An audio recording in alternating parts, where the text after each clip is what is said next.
Hello. અરે હમણાં થોડું હા ગામડે આવ્યો હતો બાપુ, થોડું કામ હતું તો ઘરે પ્રોગ્રામ હતો તો. પેલા પિયુષભાઈ નો ફોન આવ્યો હતો અત્યારે? ના ફોન નહીં આવ્યો બાપુ મારી પર કોઈનો હજુ. હવે સાહેબના પૈસાનું 25 તારીખ કીધી હતું ખરા. નહીં હાલ મારા ભાઈ ફોન ઉપર ફોન આવે છે. પિયુષભાઈ ને મેં હમણાં વાત કરી. ઓહો. હલો. આપણે તો 18 તારીખે જમા કરાવી દેતા હોય છે. મેં તમને એ દિવસ તો કીધું હતું, હજુ મારે કોઈ વ્યવસ્થિત સેટિંગ થતું નહીં. હું એમ કરો મહેન્દ્રજી, હા અડધું આજે કરાવી દો, અડધા હું નાખી દઉં તમારા. પણ કેટલા થયા, કેટલી નક્કી કર્યું તો કહો. 60 ની તો વાત થયેલી છે આપણે. વહીવટદાર હારે મારે 2 મહિનેથી જ છે.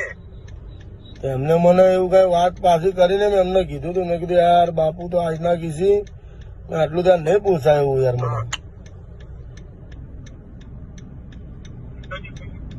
તમે અત્યારે એમ કરો, મારી વાત સાંભળો, અત્યારે 30 જેવા કરાવી દો.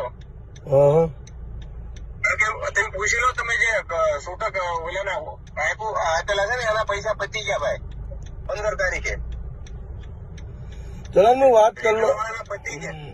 હું વાત કરી લઉં, તમને 10-15 મિનિટ પાછો કોલ કરું. ચલો વાત કરી. કેવો, કારણ કે અત્યારે જમા કરવાનું છે ભાઈ. હું તો રજા ઉપર છું, મારા ફોન ઉપર ફોન નથી આવે. હા તો વાંધો નહીં, ચલો હું કોલ કરું તમને. સાહેબ ને ફોન કરશે, અમરેવાડી પીએ ફોન કરશે.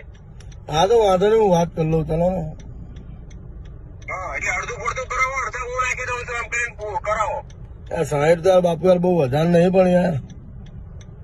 અરે 60 ના કહેવાય તો પિયુષભાઈ પૂછી લો. 60 હોય નહીં, આ તો 60 કર્યા ભાઈ મારા ભાઈ. એટલે આખું અમરેવાડી પરમિશન લો. દેશી ના અમારા એટલા નથી. વાંધો નહીં, ચલો હું વાત કરી લઉં છું પિયુષભાઈ જોડે. આપણે અત્યારે કરવા પડશે ભાઈ ને. હું નહીં કરું તો સાહેબ ને 100% ફોન કરશે. ખોટી વાત નહીં કરતો, જે સિરિયસલી તમને કહું છું.